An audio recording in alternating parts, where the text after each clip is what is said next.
This is Southern Cross News with Rachel Williams. Good evening and welcome to Southern Cross News. First tonight, a Launceston police officer has suffered severe burns after a light plane crash near Hagley this morning. The 51-year-old was first taken to the Launceston General Hospital but was then flown to the Royal Hobart Hospital. He remains there tonight in a critical but stable condition. Fighting for his life after a fiery crash. Emergency services rushed to this field near Hagley just after 11 this morning when a single-engine plane fell from the sky. They soon discovered the pilot was one of their own. Tasmania Police Inspector Darren Hopkins. It is a tough day. It's a tough day for our responders. It's certainly tough from our management's point of view. Darren is a well-respected member of Tasmania Police. Police say their colleague has an extensive flying record. It's believed a fire broke out in the cockpit during this morning's flight. Inspector Hopkins managed to land the plane and exit the cockpit, calling for help. From what we can see, and certainly my own observations at the crash site, Darren is very, very lucky to be alive, and we're very, very thankful that he is. He's now in the Royal Hobart Hospital in a critical but stable condition, suffering burns to 30% of his body. Witnesses at the scene saw the plane flying low to the ground, but assumed it was spraying crops. Just about 2 kilometres away, and a plane flying around, and then just a big puff of smoke, and just never thought about that going down. It just sounded like there was a big bang or something. Police say they'll do anything they can to support his family. But we are just pleased to see that Darren does appear at this stage to be stable and holding his own, and we are hopeful of a very speedy recovery.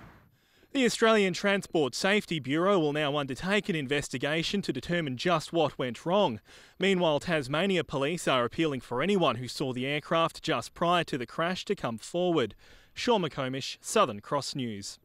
Tasmanian Premier Will Hodgman says he'll leave his federal Liberal counterparts to dust themselves off and won't be discussing last night's result with Tasmanian MPs who plotted Malcolm Turnbull's demise. He says he feels for the new Prime Minister Scott Morrison, who as Treasurer had been a keen supporter of the former member for Wentworth. That wasn't just a message that was sent, that was a rocket, and not just to the Liberal Party, but of course it's a reminder, I think, that all political parties need to focus on the people that elected them, not on themselves. The Premier is urging independents, including Andrew Wilkie, to work constructively with the depleted Liberal government. Hundreds of frontline firefighters are busy preparing for the upcoming bushfire season as Tasmania's terrain starts drying out before summer. Today's exercise taking place on the urban fringe of Gilston Bay, an area all too familiar with the dangers faced when fire takes hold. These drills may look simple enough, but on a hot, windy day, the skills learned could save a life. On October 12, 2006, flames were licking the fence lines at Gilston Bay.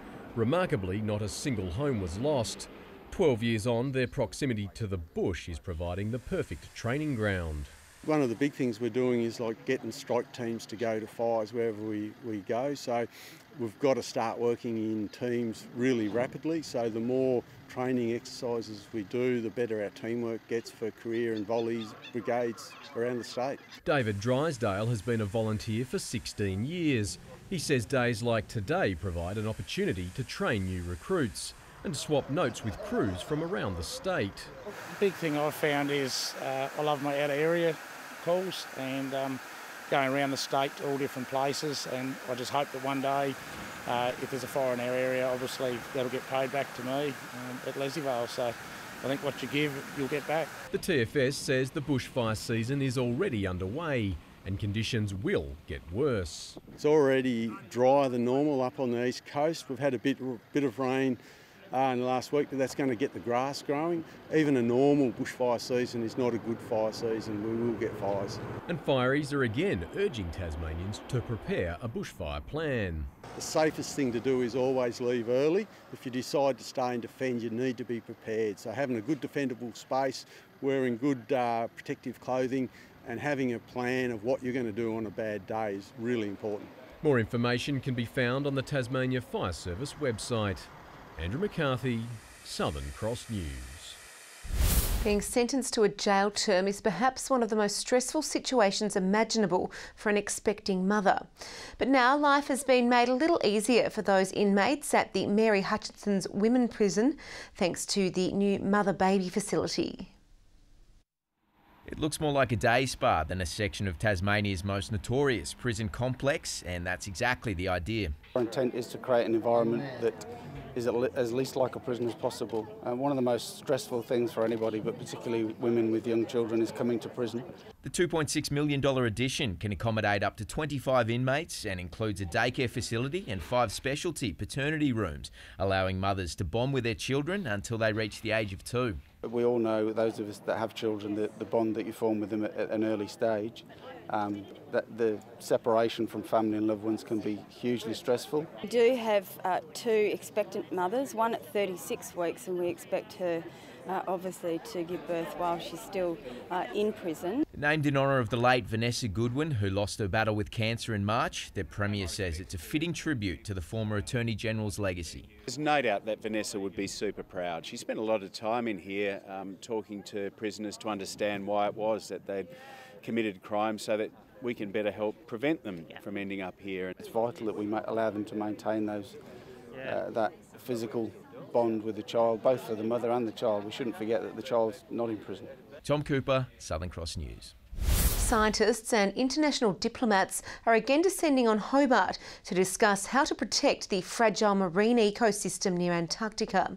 For years, members of CAMLA have been unable to agree on a new protected marine zone, but scientists are hoping an underwater discovery will convince all nations to sign on. It's not every day you find a headless chicken monster at the bottom of the Southern Ocean. And no, this isn't a joke. It's the nickname given to the deep-sea swimming sea cucumber, a rare species scientists have only captured on camera in the tropical Gulf of Mexico, until now. They're basically a sausage that lives on the seafloor. They don't do much. They lie there and they suck on the seafloor to try and extract food from in amongst the grains of sand and mud that are there.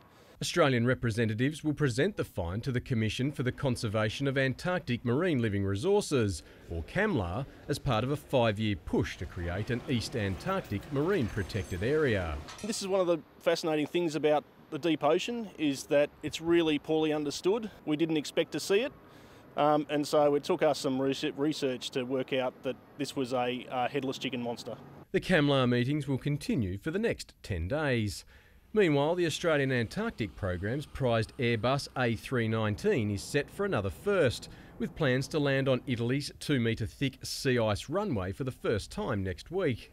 220 international expeditioners are set to descend on the Italian ice station that's more than 3,500 kilometres from Hobart Airport.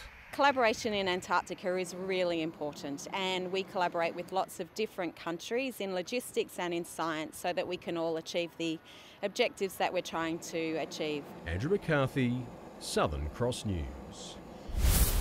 Motoring fanatics have had their adrenaline fix in Hobart today, with a record number of cars competing in the annual Domain Hill Climb, which sees drivers try and clock the fastest time up the iconic hill whilst trying to keep all 4 wheels firmly fixed on the narrow circuit. Over the years we've had hundreds of competitors, and we've actually got people competing today who have been watching as they've grown up. So we've got someone who's having his first event today in Dad's car. We have people who compete in Targa and in National Rally Championships and so on. So they just like having a local event that they can go to and support.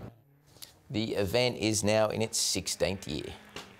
The Tassie Tigers have booked their spot in the Australian Hockey League quarter-finals, but the state's women's side won't be joining them. The Tigers were far too strong for Queensland at Brisbane State Hockey Centre overnight with a 5-1 win. Well, it was a night to forget for the Van Diemen's, who went down 15-0.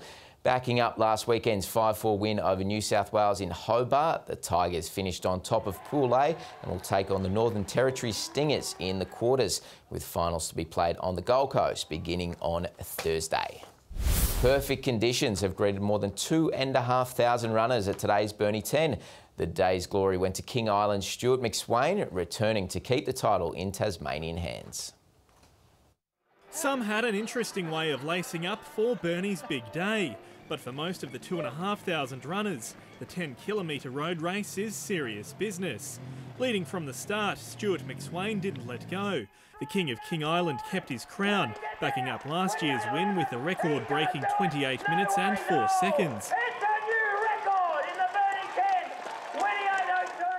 I knew I was close to the record, so I just had to keep working. I was on my own for the last 9.5k, so I just had to tough it out. But yeah, I'm very happy. I have a lot of family and friends here, so it means a lot to me. The 23-year-old now has his sights on the World Championships next year. Meanwhile, the women's title was snared by an interstate challenger familiar with Burnie's streets. I've won once in the past, but there's been so many second places on this course. So to get another win, really, and against this level of competition. For those looking to just dip their toe in the water, there was the 5 kilometres to conquer. Organisers say the enduring legacy and generous prize money continues to attract athletes. Oh, I think it's just the amount of community support that we have for the Burnie 10 is just simply amazing. People come down, spectators line out from the CBD out to Round Hill and back. It's absolutely fantastic to be involved with. Sean McComish, Southern Cross News. Good evening. It was a mostly sunny day with a bit of cloud in the west and northeast. Launceston and Burnie shared the state's high of 20 degrees. It was 18 in Hobart and 17 in Devonport. 20 degrees also for Ouse, 17 at Flinders, Smithton, Low Head, St Helens and Strawn. It was 16 at King Island and Maria Island, 18 at Friendly Beaches, 19 at Grove, and Lyowini dropped to a chilly -3 degrees. On the satellite we can see low-level cloud over the state's west and northeast. Zooming out, a cloud band extends through the Tasman Sea and we can see thunderstorms over parts of Queensland. Tomorrow there's a weak low in the Tasman Sea as a cold front runs through New South Wales. Northwest to northeasterly winds at 10 to 20 knots, increasing up to 25 knots during the day, swells building up to 3.5 metres. And we have a strong wind warning current for western coastal waters from southeast Cape to Sandy Cape.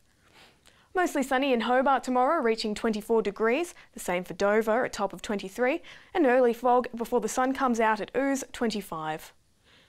In Launceston, early fog, a high of 21 degrees, Devonport a late shower or two, 18, and partly cloudy for Scottsdale, 19.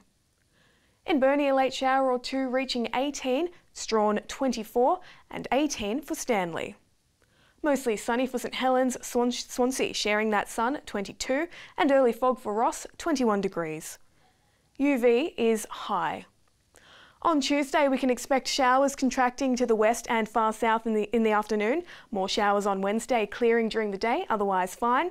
And fine on Thursday until late showers develop in the southwest. Taking a look around the country tomorrow, a cloudy day in Perth, a top of 19 degrees, 30 for Adelaide, sunny in Melbourne and 28, 25 for Canberra. Sydney will reach a high of 23 and a shower or two for Brisbane, 29 degrees. Well, that's all your news for now. Thanks for joining us. Have a great week. Good night.